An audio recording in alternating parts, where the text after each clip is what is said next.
Let's talk about a weird paradox that trips up even seasoned pros. How is it possible for a company's sales to go up, but for the actual cash it's generating to go down? Well, it all comes down to inflation, and it creates this hidden valuation trap that we're going to break down right now. Okay, so we all feel inflation. We know it's a big deal. But if you look at the data, it's not some smooth, predictable line going up. It's all over the place. It's volatile, it's unpredictable, and that's true pretty much everywhere. And, it's that very unpredictability that makes it so incredibly tricky when you're trying to figure out what a company is actually worth. So that brings us to section 1, inflation's valuation puzzle.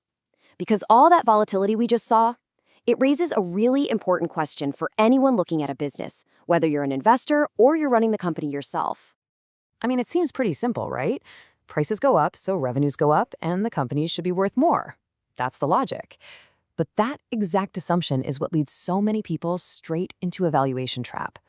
So let's move on to section 2, the perils of growth.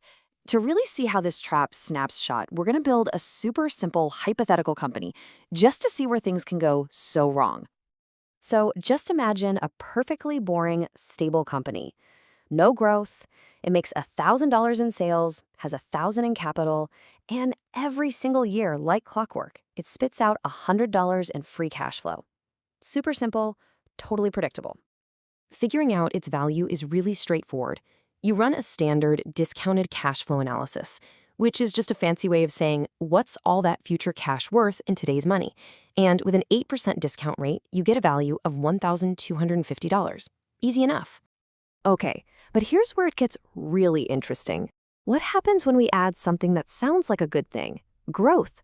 But this growth is coming purely from inflation. I mean, you'd think cash flow would just go up along with sales, right? And check this out. This is the puzzle, right here on the screen. The top line, sales, is growing. That's exactly what you'd expect.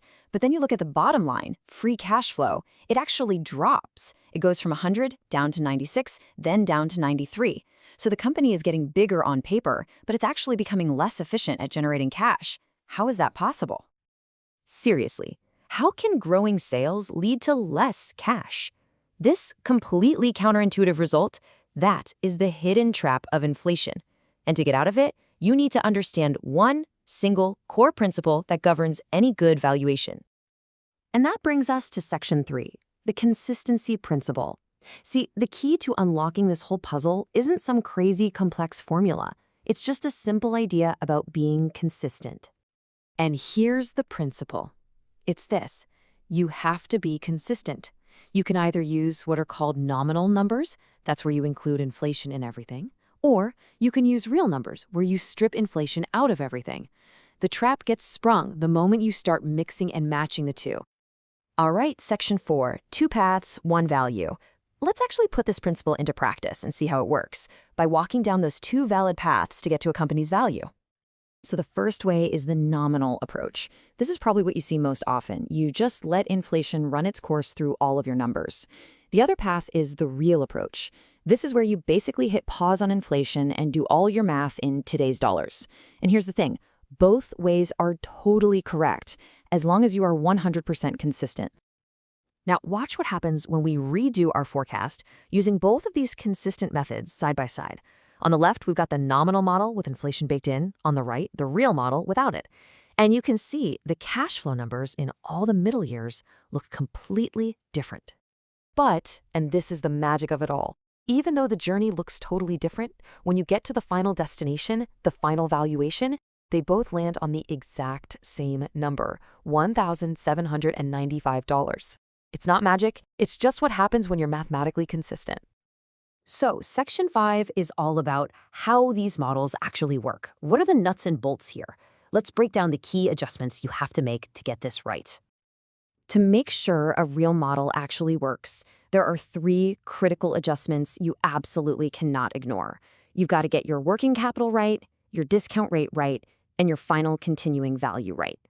First up, working capital. Think about it like this. When prices go up, it costs you more to replace the inventory you just sold.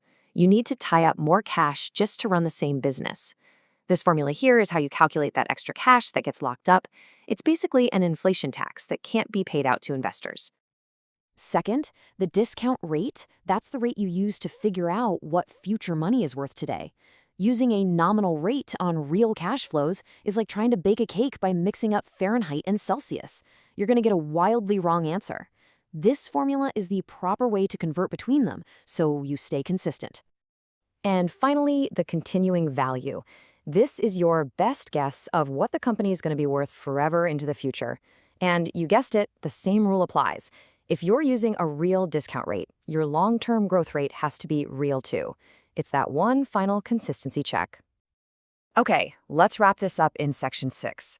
If you only remember one thing from all of this, please make it this. So, the big takeaway is really simple.